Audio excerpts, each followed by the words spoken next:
Good evening, welcome to Football with Brownie. Hope you're well, keeping safe, keeping each other safe, and spreading the love during this pandemic because we all need a little bit of loving, guys. Before we go any further, check the ticker below. Football with Brownie on Facebook. Please like, share, subscribe on YouTube, and all the other bums. This evening, I am very honoured to have an absolute Cardiff City legend, one of my heroes during the Salmon mental years. It's one and only Graham Kavanagh. Hi, Cav, how are you doing? Pretty good, pal. How are you, Ollie? Yeah, not too bad, not too bad. I can see you having a beer watching a football. It's okay for some? Yeah, no, I'm just out me little garden here at the minute. So I'm just trying to chill out, have a beer, and Why not? Why not? Looking forward to speaking to you. Oh, well, it's been a while, Cav, hasn't it? I mean, we started, I got so much humble pie because of our disagreement with Mick McCarthy. Please stop sending me humble pie, Cav. I'm telling you. Otherwise, I'm going to have to be return notes. But I have to admit, I got it completely wrong, mate. And you, as per usual, got it right. No, to be honest, it wasn't even the case of getting it right because I think, any manager can go in and have a decent start. But the question is whether you can sustain it. And I think, I don't know, knowing Cardiff as a club, knowing the way it's been over the last few years, knowing Mick as a man, the fact he's obviously been out to Cyprus and it didn't probably go the way he wanted it to, feeling like he has a point to prove still. And it's just, for me, it's a little bit of a shame that the fans entered the stadium because he hasn't really experienced the true Cardiff City fans in their full force. And I think if the results had been what they currently are with the fans in the stadium, it would have been a hell of an atmosphere. Yeah. Do you think his appointment was just a few weeks too late for the running for the playoffs, the way the run went in the end? Well, yeah, in hindsight, obviously it was, but I think... Yeah, I know. Are you ever confident or sure? I think when they gave him the job, I think it was a safe pair of hands. He understands the championship. I think he's very underestimated, Mick, in the sense that people see him. I know a few people have said on Twitter and social media and stuff, he's a dinosaur and he is whatever. But the one thing you get with Mick is you want to play for him. He's honest, he's genuine, he's sincere, he's loyal, he protects his players. He tries to simplify the game, but he's tactically very aware. And as I said, with the way things probably didn't pan out for him in Cyprus the way he would have liked, Mick would have come back probably with a little bit of a bee in his bonnet, thinking, right, I'm gonna do my best to make a success of wherever he goes. And the thing that it's always had to come to my mind has been, you look when he was at Millwall, had no money, but sustained a decent level of championship player and championship performance. Obviously, done what he done with Ireland, and he had his trials and tribulations there with the World Cup, but had a tremendous run and done it exceptionally well. But then he had Sunderland, no money, got them promoted, wasn't really backed in the Premier League. Wolves gets them promoted, wasn't backed in the Premier League. Goes to Ipswich, I think, and I mean he made Ipswich a fortune on a budget. I think that he spent in around £6 million, but brought in somewhere in the region of about 40 million quid over the course of 4 years. So he understands the league, he knows the players, and he knows talent when he sees it. So if he can stabilise as he has done the club, if they back him in the summer and give him some finances, I think they could have a really good season next season. Well, I hope so, because parachute payments come to an end now in the summer, aren't they? So they need to fill that gap, I suppose. Yeah, I mean, I don't know what the club's like financially. I mean, I know every club through COVID has obviously taken a massive hit with no fans, but it gives everyone an equal playing field. And I think the Cardiff fans, as passionate as they are, I think the frustration will be, as most fans, we haven't been able to get to see the team live. I think that the fans will come back in numbers massively next season. Yeah, I agree. And especially, at the stadium with the fact that it's been now nearly 12 to 16 months to actually watching proper football again. If the club can excite the fans with one or two tasty signings, if you like, or one or two really good free transfers, and it gets the fans believing again, it's like anything, you start building momentum, you start building belief, and as I say, makes a good pair of hands to steer that forward. No worries at all. Many thanks, Cav. Right. Reason you here, I want to go through your career, if I'm honest with you, Cav, because Right. there are one or two things in which surprised me. Probably because my memory is, I'm losing my memory now as I'm getting older, maybe. I'm not too sure. But we'll start off regarding you, born in Dublin, Yep.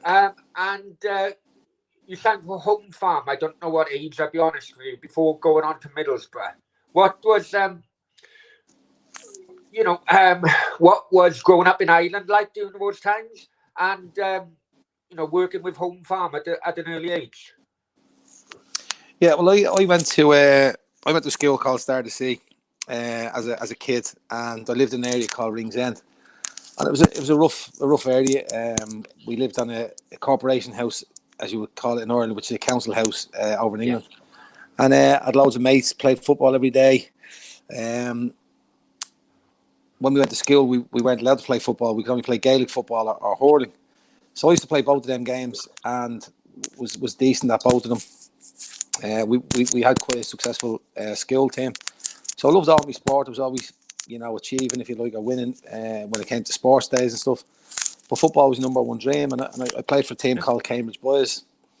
But the team that I played for were under 12s. I was 8, I think it was. So I've always sort of played above myself and had to learn and find ways to compete, to be able to handle the ball when boys are bigger or quicker or stronger or faster, whatever it might be. So technically I had to improve pretty quickly, and all my mates that I hung around with were all 2 years older than me. So again, that was the same. I was always playing with bigger boys, and then obviously they're older brothers and stuff that we play with. So you're always getting knocked around, and you just have to find a way. So I think that builds a little bit of toughness and a bit of resilience. Yeah, yeah, But yeah. I knew from an early age I was a decent footballer, and getting to England was me dream. My dad was a big Liverpool fan. He used to go to the games with me with my uncle. So they used to come home and bring memorabilia home, scarves, Okay. jerseys, all of that. So they were always on my wall, and I'd wake up every morning to Liverpool being in the bedroom, so to speak. So it was one of them where I suppose subconsciously you're drilling it into your head that that's what you want to be. That's where you're going to get to.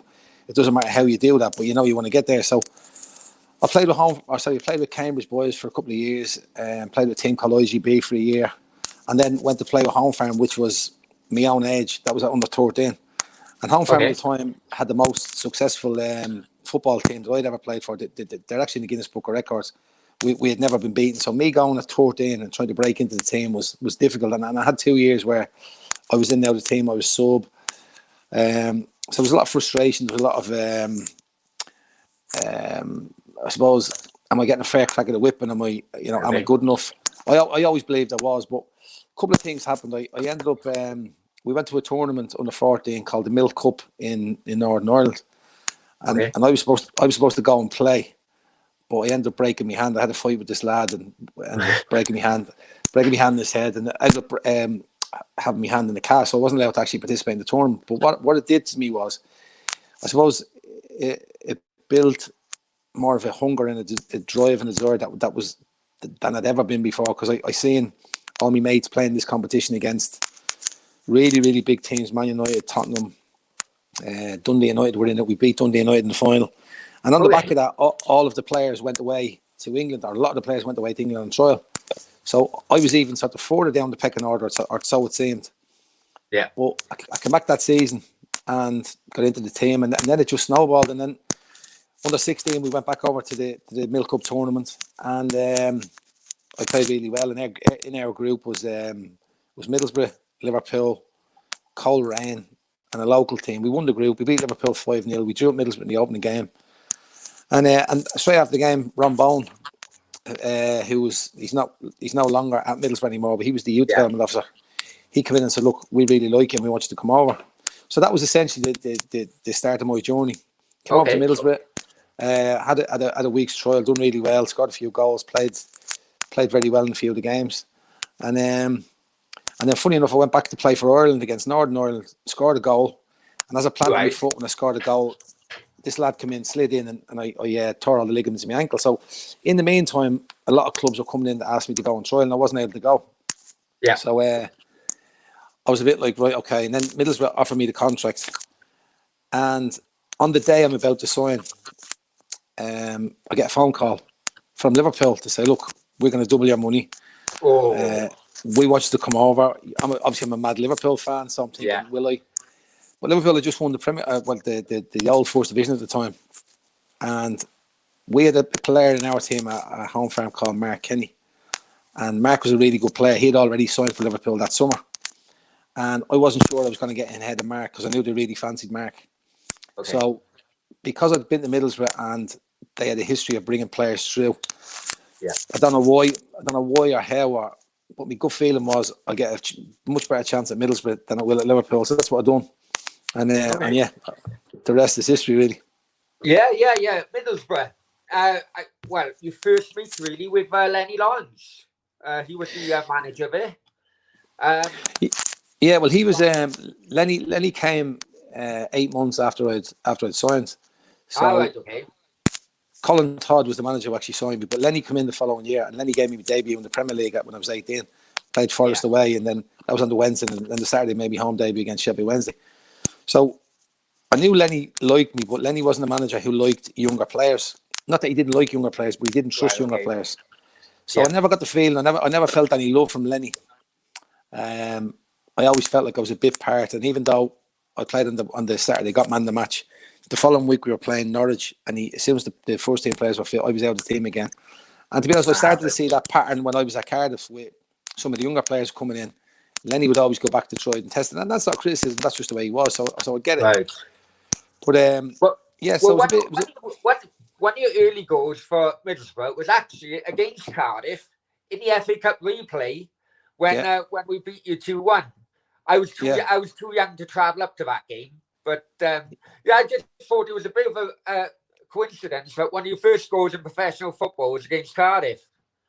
Yeah, it was incredible. I mean, my first two goals were against Notts County at home, and then my first goal ever in the FA Cup was a very good goal actually against Cardiff. It was a really good strike. We're getting beaten 1-0. I score, we get us back into the game. Never had a clue I was ever going to go on and play for Cardiff and love my time there, and the rest being history, as they say, Yeah. with me love for the club of Cardiff. But at the time, it was I remember crossing the ball in the bottom left hand corner of the pitch. Paul Wilkins heads it, goes over the line. It's not given. The ball was up the other end, and Nathan Blake scores, and we get beaten 2-1. And I've never been so sick in all my life, because I remember thinking it was a real learning experience, because we were the favourite team, Yeah. and we probably took it a little bit lightly, thinking we've got them at home now. We've drawn away from home. We'll beat them, and it was a big lesson that I learned in my career. Never to take anything for granted. So yeah, it Yes, was fair enough. really good times. Yeah. Uh, well, you went on the Stoke then, Tav. Um,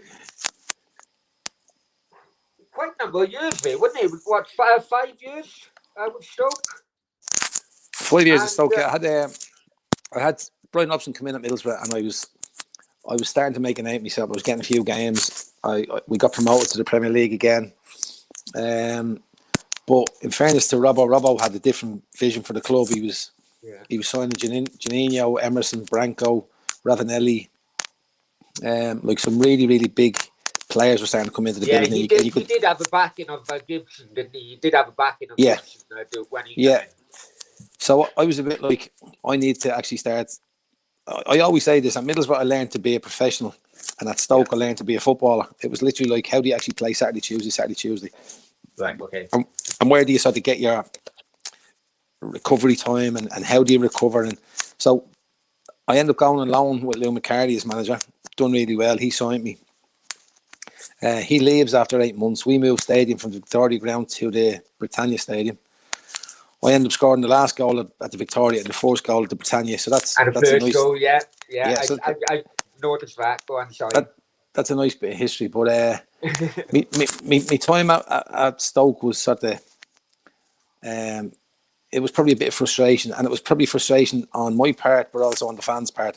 It was a time Okay. when we'd moved, because we moved stadium, all the money was ploughed into the ground rather than the team. Right, So okay. the dream that I'd been sold wasn't actually the dream that transpired, and we were fighting relegation. It was difficult. It was a difficult period. We changed managers quite a lot, and the club just didn't have any really stable sort of any consistency, if you like, with managers. And Yeah. that, we one season we'd be playing 5-3-2, next season we'd be playing 4-3-3, next season we'd be playing 4-4-2. So it was all. Listen, it was a great learning experience because you learned under different managers, but you were literally learning on the job, and then there was a complete sort of rotation of players. And so yeah, anyway, I done pretty well at Stoke. Enjoyed my time there, but it got to the stage where I sort of felt after 5 years, I need to move. I need a change. And in all honesty, Cardiff was never really on the horizon. It was never a club that had sort of come to my attention. It was like they had just been promoted, and I get a phone call to say, look, would you be interested? And out of courtesy, I said, look, I'll go and speak to Sam and Corky. And I remember my wife had gone to London with a friend of hers, and I had planned this race. I was going to look after Megan, who at the time was only a year and a half. So Corky says, look, bring the baby. And I'm like, you don't really want to have a 16-month-old crying baby when we're having an interview and having a chat about the club. Megan was good as gold. And I actually took her with me, then brought her back. We came back to my house, put her to bed for a couple of hours. She's good as gold. And then Sam being Sam, just sold the dream of the club and how it was going to be and what he expected of me. Told me he's going to be captain. Told me the investment that was going to be in the club. Told me how mad and how passionate the fans were. And everything that he said to me was literally like, it just reignited everything in me to see football for what I wanted it to be. You know, it wasn't just a business anymore. This was a part of to be something successful and to be a real integral part of trying to make that journey happen. So it was brilliant. And to be honest, it probably helped that Peter Thorne come with you from Stoke at the same time. Well, to be honest with you, I was the one that actually got Thorny to Stoke. It was we had a conversation. Corky pulled me and Corky said, look, who's the best centre forward in the league? And I said, right, apart from Ernie, who is good, but he isn't a finished article, he needs guidance. He needs somebody who can lead the line. He'll take all the big heavy shots. He'll take all the physicality. He'll take the load off Ernie. Ernie can then go and play in the show, like him running behind. But Tony will lead the line. He'll give us a platform. He'll get us up the pitch. In fairness, Sam and Man said to me, look, we're going to go after him. And I said, okay. He said, how much do you think we should pay? And I said, I wouldn't go above £1 million because I knew that he was in the last year of his contract. And Stoke were playing hard to get. Next of all, Sam rings me and said, we signed Tony. I said, brilliant, how much we pay? He says, 1.8 million. I was like, I didn't listen to a word I'd said. But fair play to be signed. And it was great. It was great just having somebody who I knew his game. I knew how he wanted to play. And we used to, when we play, if he had a fullback would get the ball, I used to say to Tony, you peel off to the back, know the area that I'm going to run into, hit the area, and it's up to me to make the ground up to get me shots off. And if you look at my goals at Cardiff, the amount of times he's back stick, if he doesn't head it towards goal, he heads it back into my area, which is around the penalty spot for me to come on and get a shot away. So we had a really good game understanding. I also knew if I went wide, Tony wanted to peel off to get across the front of the defender, and I just put it into the space, and he go and attack the ball and try and score. So it was a good. It was really good partnership. But then you had the likes of Ernie, who, if you just put him in behind, his pace, and you were nearly walking back to the goal knowing it was going to be a goal because his finishing was just ridiculous off both feet. Ernie was one of the only players I've played with in my life whose touch was absolutely, or could be, absolutely garbage outside the 18-yard box, right? Because it was like it was a bit loose. It didn't really matter. But if that ball was in the 18-yard box, it stuck to his foot, and then it was a goal. And that was the concentration he had. And it was like, Ernie, if you had the next part of your game of linking up, learning to know when to play at one touch, hold it, link it, spin, you'll make a great living in the game. And that's obviously what he went on to do.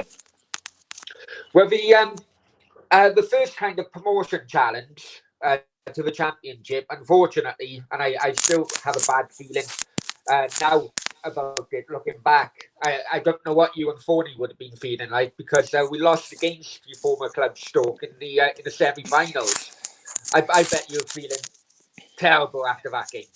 I was in a stand, I'll be honest with you, but that semi-final was it ripped the heart out of me, I'll be honest with you.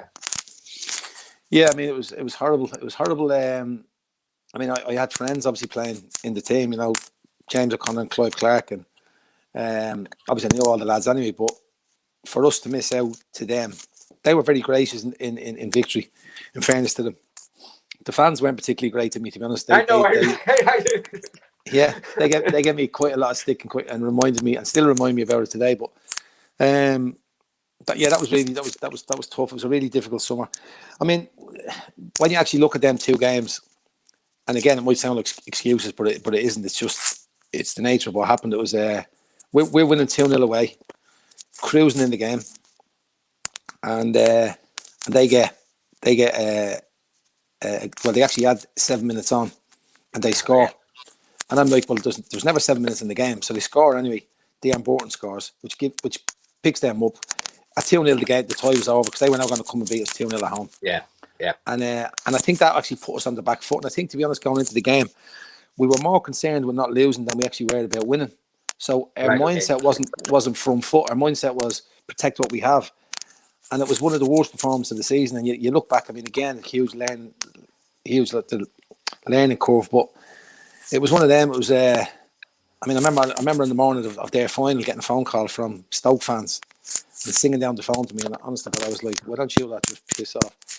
And like proper feeling. But I think I had a big hangover for about, and I don't mean a hangover of alcohol, I mean just a hangover of like a grey cloud for about 6 weeks. I remember going to pre-season thinking, this can't happen again. And then we get to the playoffs and I'm thinking, if there's ever a time for us to lose a game, we will all be absolutely shocked leaving the Millennium Stadium. So we knew the pressure going into the game that we had to win, you know what I mean? Yeah, definitely. I can't imagine how you're feeling knowing that the playoff final was going to be in the Millennium Stadium in the heart of the city centre, where it was incredible. It was incredible. Going on to that game, Cav, being in a crowd, I think nervousness probably got to the team throughout the game. I hold my hands up. I thought QPR had the better of the game. Yeah. Even though they had to put up with a hotel alarm at 4 o'clock in the morning, but that's enough. That's another issue. I watched it back the other day, and we all know, as you mentioned about Ernie, before the penalties was looming, and the substitution brought Ernie off and put Andy Campbell on. Now, as a fan, knowing Ernie's history, I was like, what the hell are you doing? Did you have the same kind of mentality, or did you know that, I was just thinking, keep the strikers on for penalties, if I'm honest here. It was, how do you describe that? It was weird. I mean, Ernie didn't have his best game. It was funny, actually, the morning of the game, we woke up and I was rooming on my own and Peter Thorne was rooming on his own, but our rooms were next door to each other. And I woke up and I knocked on Tony's door and I was like, how you feeling? Did you sleep well? And he was like, no, not really. I was like, right, everything all right? And he went, no. He said, I feel sick. I was like, that's probably just nerves. He went, no. He said, I don't feel great at all. I said, well, look, you can't tell the physio, you can't tell the manager, don't tell the players because we can't have any negativity. Pretend it isn't happening. Yeah. So Tony said, right, okay, let's not say a word. I think he took paracetamol to get him through the game. And in fairness, none of us played well. So I say none of us played well. We didn't play to the level we had played that season. But there was a moment in the game that I remember when the ball gets played over the top and Spencer Pryor's running back towards the goal and he tries to flick it back to the keeper. And they're setting it forward. I think it was Spencer, I might be wrong. But he literally loops it over Neil Alexander and it goes wide. And that goes in, it's game over. Yeah. And you could sort of see in the game that they thought that was a chance. That was the one. Because if you remember that season, we beat QPR 4-0 away. Yeah. And I think we beat them. Did we beat them 1-2-0 at home? So we felt going into the game we were definitely going to win the game. Yeah. But we just didn't perform, and you're thinking, right, we need something special. And then the goal itself, when Cams gets the goal, it's like I couldn't even tell you that it was. I couldn't even tell you it was joy. It was just relief, and that was like, right, let's see the game out. So yeah, I mean, coming in after the game, after we won, again, it wasn't even joy. It was literally like, I feel like we owe that to the fans for sticking by us for 2 years, but I feel absolutely exhausted because the mental and physical emotion you went through, knowing the expectation, knowing what it meant to the people, seeing the tears and the joy in the stadium. I just dread to think what it would have been like if we had a loss, you know. Oh, I know, I know. Oh, don't give me those thoughts. We went in the first season of the championship. We done well, really. First season, I remember you had a goal away at not Forest, is it? I can, if that's right. Yeah, it was Forest. Yeah, Forest away, free Yeah. kick. Scott Forest away on the Monday. Sorry, on the Saturday, and then we played Derby at home on the Monday, and we beat them 4-1. I think it was. That was actually what's his name? The boy who went Huddleston, Tom Huddleston. It was his debut. I remember playing against Ah, him. I right, think he's a okay. 16. He's a 16, 17-year-old kid, big fella, handle the ball really well. And you knew he was going to go on and play and do good things in the game. But yeah, we had we had a good side. We signed Robbo that season to play left wing. Yeah. We signed Tony Vidmar, uh, Tony Warner, and who else did we sign? Oh, we signed Alan Lee as well. And Yeah. Yeah, that's right. Yeah. there was a nice mixture too. There was a nice blend. And to be honest with you, I think we finished 8th or 9th. I can't remember when we finished, but it was in Yeah, and yeah, around something like that. Yeah. somewhere comfortable. So I think that gave the club a little bit of confidence to say, well, look, if we reinvest for the following season, but I'd obviously already played in the championship and knew what it was about. But a lot of the younger lads, like Gabs, James Collins, Ernie hadn't. And the great thing Yeah. with them was they had no fear. Like they really had no fear. Yeah. Ernie was unbelievable. The bigger the stage, the more calmer and cooler he got. Same with Gabs. It was literally like you nearly needed to give Gabs a punch to sort of wake him up. And like any danger, Gabs. But on a Saturday, he would come to the party and he'd always deliver. So Yeah. you always knew that they had the right mentality. And to be fair to them, they went on to have really good careers and obviously great lads. So yeah, Yeah. it Yeah. was a joy. Definitely. It was a real joy to be the leader, if you like, the captain, and again, like we spoke about Lenny earlier, it was one of them. It was when Lenny come back. I remember Yeah. doing the press conference, sitting with him, and I'm sitting there and I'm pretending to the fans that he really likes me, when in actual fact I actually didn't know. And I'm thinking to myself, I was thinking, does he fancy me? Does he not fancy me? Is my time maybe up at Cardiff because he might decide? In fairness to him, he said a lot of really nice things, and then Yeah. he actually pulled me in the manager's office and said, "Look, this is what I expect of you. I know how you are as a player, as a pro. What you've done since I've last managed you, but I don't actually necessarily want you to score more goals." And I was like, I couldn't get my head around that. I was like, well, that's obviously a contradiction in itself, but it wasn't. He more or less wanted me to become the defensive midfield player who actually set the play up, who dictated and orchestrated play. Wasn't the one who Yeah. was always bombing on and leaving the area of the pitch free. So we saw the Lenny's wisdom, if you like, and Lenny's view and vision for how I wanted to play enabled me to get back into the Irish setup, which is Yeah. exactly obviously what Yeah. I wanted to do. But I think he was looking at the bigger picture, knowing the way the championship was, you know what I mean? And Yeah. ultimately at the end Yeah. of the pitch, it's up to them to get the goals. If you get your 6, 7, 8 goals a season, well then brilliant. But we don't need you getting 12, 15, 18 goals a season anymore, you know what I mean? So it Yeah. took a big weight, I suppose, off my shoulders, but it was a real learning curve for me at the time with the defensive side of my game. So I really enjoyed it. Yeah, Um. Well, we can't go any further at the moment without talking about our Leeds game. I know we're a season ahead now. From where we were in League One, well, third tier. That Leeds yeah, game, Cav, as the captain of a home team, how did yeah. you like that atmosphere? The bar none, the best atmosphere I've ever played in, bar none, including the Millennium Stadium. That was actually better than the Millennium Stadium. Okay. I remember actually watching the game the following day, and Andy Gray says, "I've been to Galatasaray, and I've been to most of the stadiums in Turkey, and he said I can't even hear myself speak.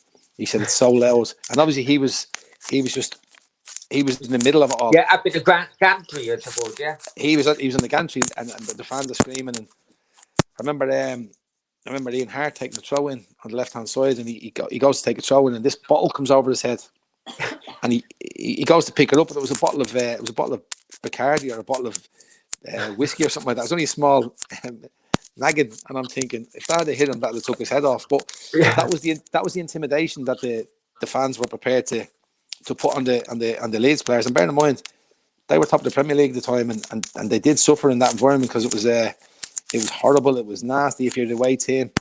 You know, if you're going to take a throw and take a corner, you were getting all sorts of abuse level at you. And Yeah. in fairness, on the day That, we well, played that unbelievably well. key thing you had, Cav, would that be your best goal ever or No, not?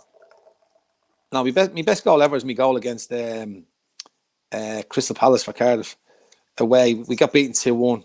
Or actually, maybe my goal against Wolves away. I don't know. With the volley, it was one of them anyway. But in terms of, you know, the stature of the game, the fact that the fans talk about as much as they do. I remember like 4 weeks before or 3 weeks before when the tie was announced, I'd actually said to Neil Alexander, because we used to travel in the car in the morning. I said, I'm going to score against Leeds, and he was like, "Shut up!" I said, "I'm telling you, I'm going to score against Leeds. I don't know how it's going to come, but I'm going to score." So to get the equaliser, to get us back into it, you know, to give us belief in the stadium, and you just see everyone grow, and you feel it, and you sense it amongst their team. The momentum starting to turn. You know, if we keep applying the pressure, if we keep getting in their faces, and I thought not only did we work hard and sort of battle hard, we actually played some great football on the day. Yeah, yeah. Um, Last season at Cardiff, financial problems started hitting the club then, Cav. A number of players towards the end of the season were soaked, including yourself. How did that make you Yeah, feel?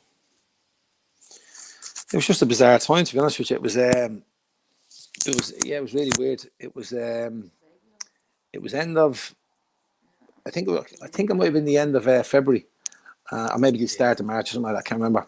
But Lenny Lawrence, well, sorry, on the Monday we went in, we never got paid, and we never got paid. And the lads all said to me, "Look, you're captain. Can you go in and find out what's going on?" I said, "Yeah, no problem." So I went in, asked the secretary. He said, "No, everything's fine," which obviously wasn't the case. He was trying to protect the club.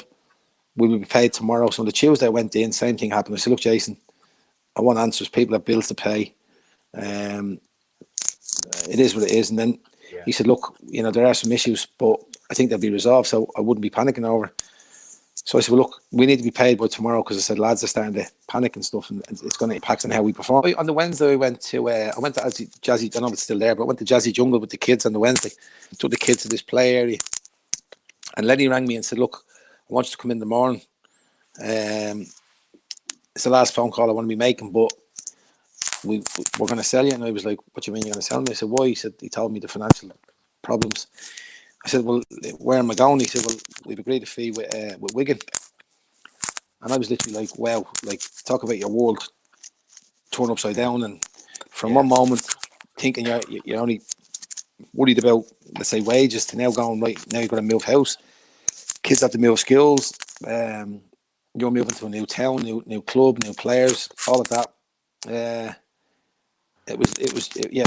They said it was a mind, you know the word. It was all over the place. So anyway, I get in the Thursday morning, and Lenny says to me, "The deal is off." He said, "We found an investor." So I was like, "Okay, fine."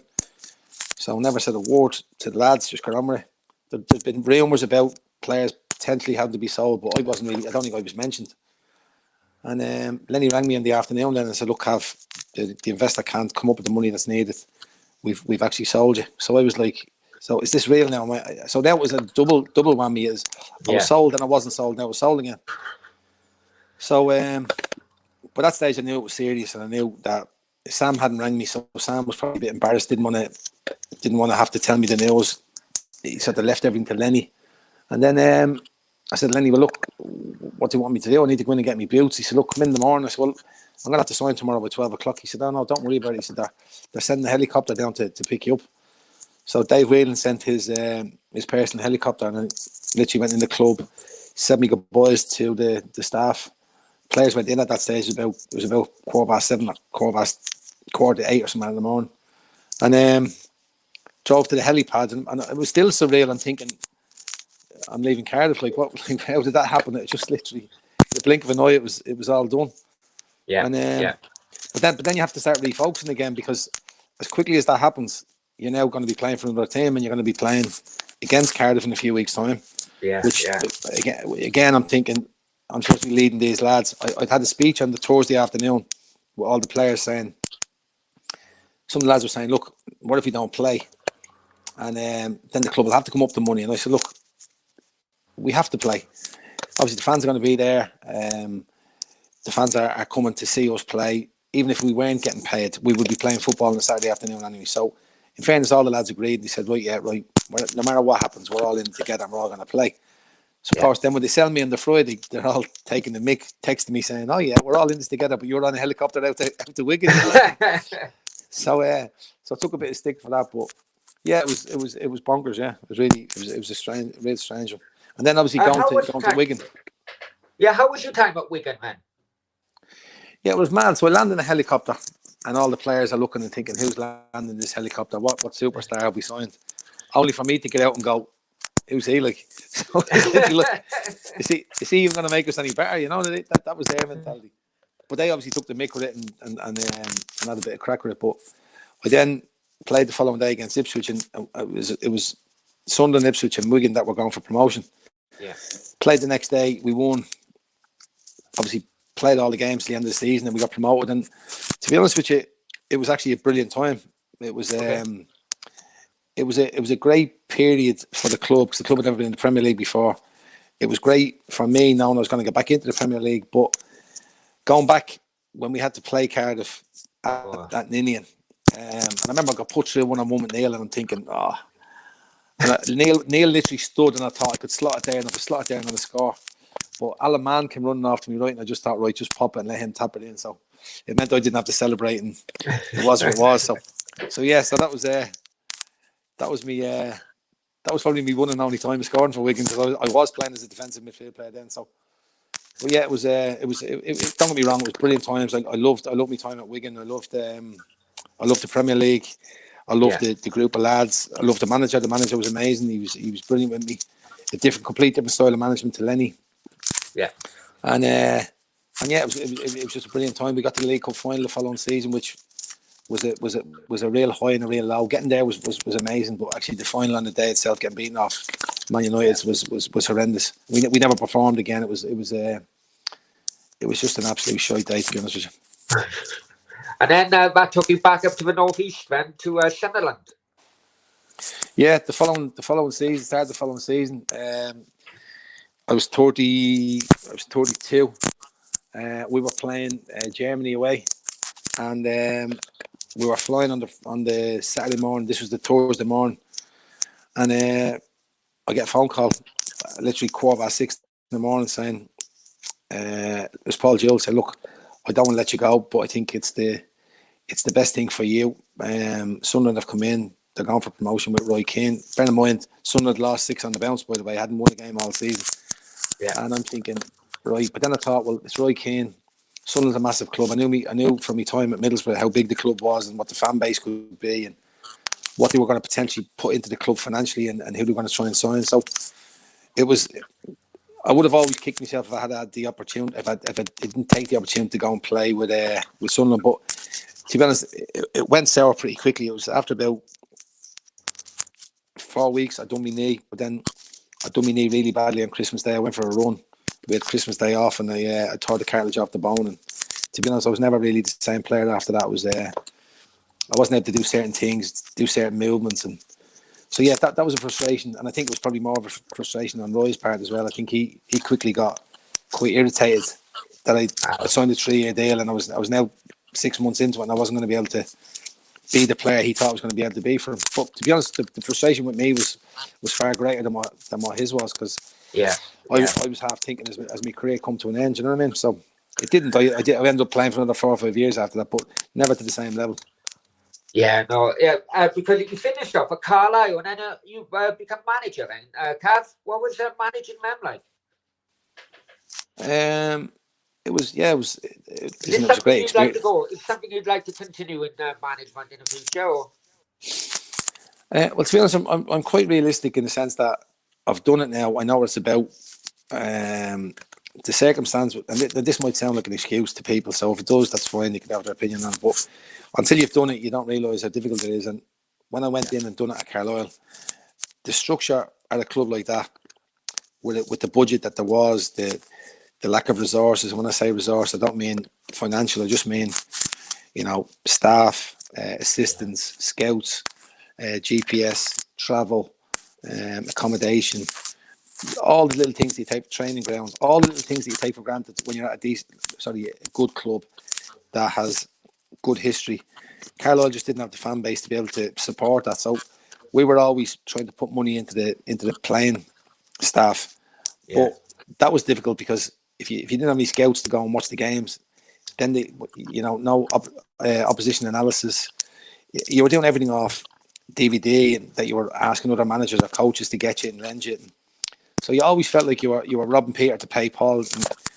And then at the time, I didn't feel I was supported in the way I should. I wanted to get rid of me as the manager. The club wouldn't let me because they felt they would have to pay out 6 months' money.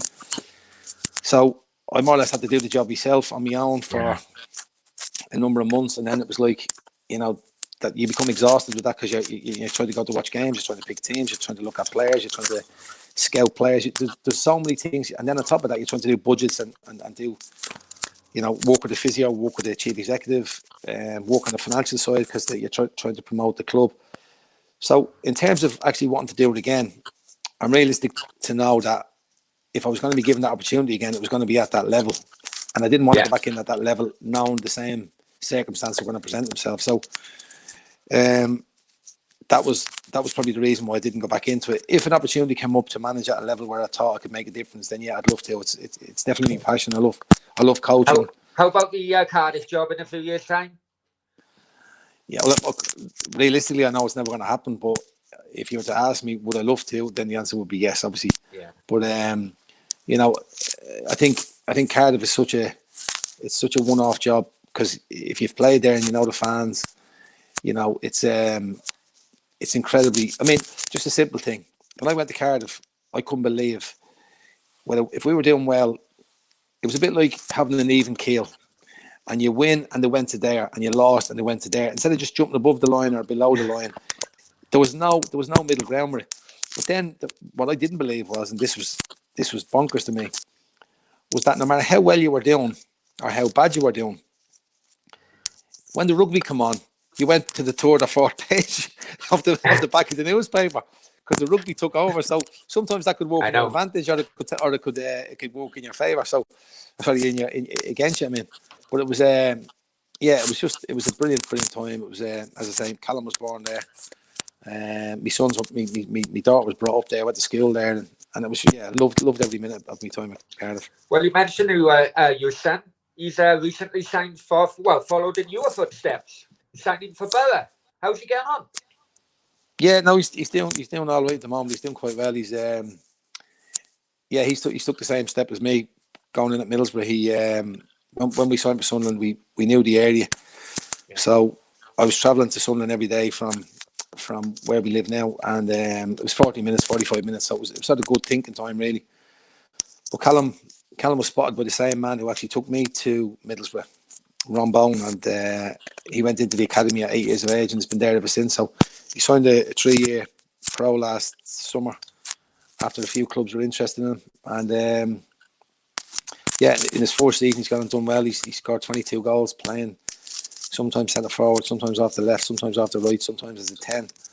But he's done well. He's played a few 23 games and scored goals there. So he's on the right path at the moment. But it's a long road and it's a long journey. So hopefully he gets the opportunity. Let's hope he follows the new footsteps and goes down to Cardiff one day, eh? That'd be a dream come true for me. You know what I mean? If that was to happen. That would mean two things. It would mean he's had a successful career, and also mean that he can go back and hopefully elevate himself to bigger than what I've done at the club. You know what I mean? That would be magnificent. Yeah, Cav, we'll leave it there. Honestly, now, mate, thank you very, very much. I know I've been annoying you. I know I've been pissing you off for the last couple of months, but hand on heart, mate, thank you ever so much, and you will always be one of my heroes wearing that Cardiff City shirt. Thank you ever so much, my friend. No, I appreciate it, mate. A big shout out to all the Cardiff fans who've been always magnificent with me and my family. So I've loved my time there. Loved playing for the club, and let's see what the future holds for Cal and his career. But if he does go back there, well, then I'll be over the moon for him. No worries. Thank you very much, my friend. And cheers, pal. Come on, take it easy. Cheers, man.